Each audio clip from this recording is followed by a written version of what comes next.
This is Vic Serby from Bass Gear Magazine at the Frankfurt Musikmesse 2009, and we're here at the Eyb booth. And this is Günther Eyb, and we're going to talk about some of his instruments. This is a brand new model for the Musikmesse 2009. It's a 4-string single cut. And he's got some nice innovations on here. There's a little switch on here which goes back and forth between both of those J-style pickups and just the rear one. And when just the rear one is engaged, it's more like a jazz bass. Where if you then engage both of the coils, then it gets to be a little bit more aggressive, like a bigger, like a wider aperture humbucking type of thing, right? Exactly. And then what's kind of hard to see is on the end there, if you can get a shot of this, there's a switch that's an active-passive switch. It's interesting that he puts it on the end there. That way, there's no way to bump that switch while you're playing and accidentally turn your preamp off or on. Exactly. It's a very innovative, and it's a great way, because I figure most people are going to play either passive or active, and then they're not going to switch back and forth. Or they have one song, they use the active sound, and one the passive sound. So you switch in between the songs. Yeah. And or if the battery goes dead, then if you hit the switch accidentally, what you're going to do? Great. I'll tell you what. I'm going to hand you this bass, and why don't you talk to me about the neck design? This is very interesting here, what you've done. Okay. Well, as you see here, the neck seems a little wider, and it is at the end. And my idea was, after I've been asked by quite a number of players, why don't you make a single cut bass? It would be interesting.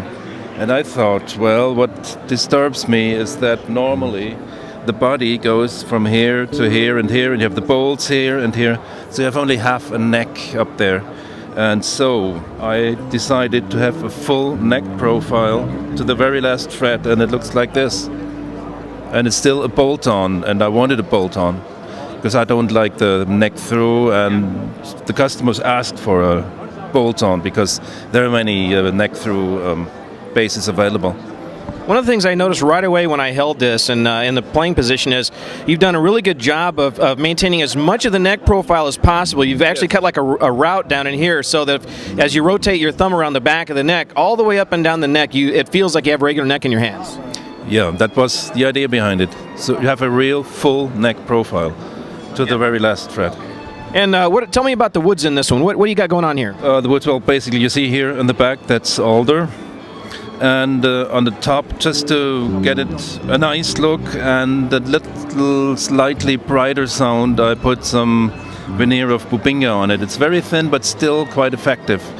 And just for the looks, I have this bright veneer in between. It just looks more interesting and nicer. Now the neck's made of the very well-known American hard rock maple, and it's a nice Brazilian rosewood fretboard. Yeah, flip that thing over one more time. I want to take a look at that. That alder is some of the most beautiful alder I've seen. There's some sort of a feathery figuring on that. It looks like actually like a bird's eye thing or something. I don't know. I just found it in my wood stock at home, and sometimes that's where you find the best stuff. I'll use it for that, but well, it got a few knots and things, but who cares? Oh no, that's all figuring. Yeah, it was, yeah, exactly. It was my intention to show that exactly on this place. Talk to me about your headstock design. You noticed right away that it's a thicker wood, and also the machine placement and the way that you've got them countersunk on the front. It all looks very nice. Yeah, that's been a long process. You know, some of the old like jazz basses or precision basses where you need a string tree for the A and E string because the neck comes up. So I decided to do something against it. And so you countersink the machine so you get the right pressure on the saddle, on the nut. And by the way, not expectedly, I noticed that like the lower strings are much more punchy, more defined. And especially for a 5-string, you really notice that. And still, you have a lot less dead spots on the fretboard. Yeah, I notice your headstock's thicker. I imagine adding a little bit of extra mass up here is basically the same thing as putting remember the fat finger devices that you put on the headstocks? It seems like, but it's actually not. But the 5 millimeters more of wood is just a few grams. Oh, okay. But the stiffness of the construction makes a definite difference. Okay, so that's where the magic is. Yeah. So tell me a little bit about some of your other instruments. This is a great flagship for the show, but you've got some other great sounding instruments. I heard somebody playing one earlier, and it was a beautiful thing. Yes.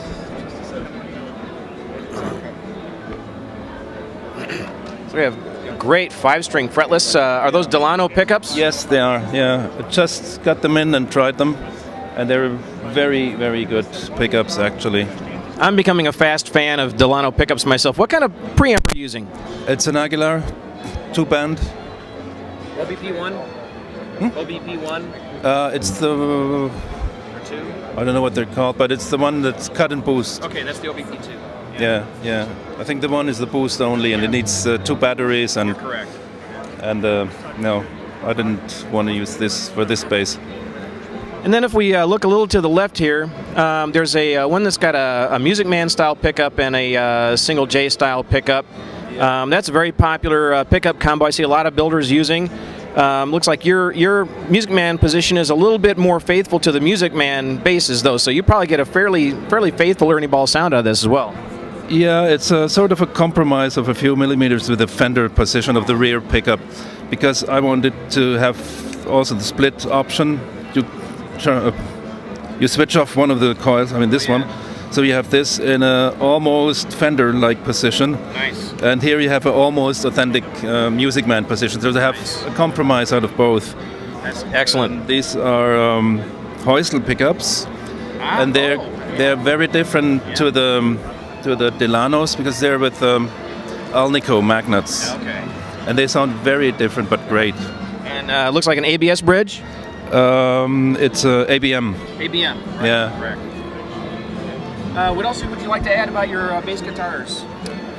Buy them. Buy them. Well, I couldn't have said it better myself. I've played a little bit on one, and I hope to evaluate one here pretty shortly. This is Vic Serby, Bass Gear Magazine, Musikmesse 2009 in Frankfurt, Germany.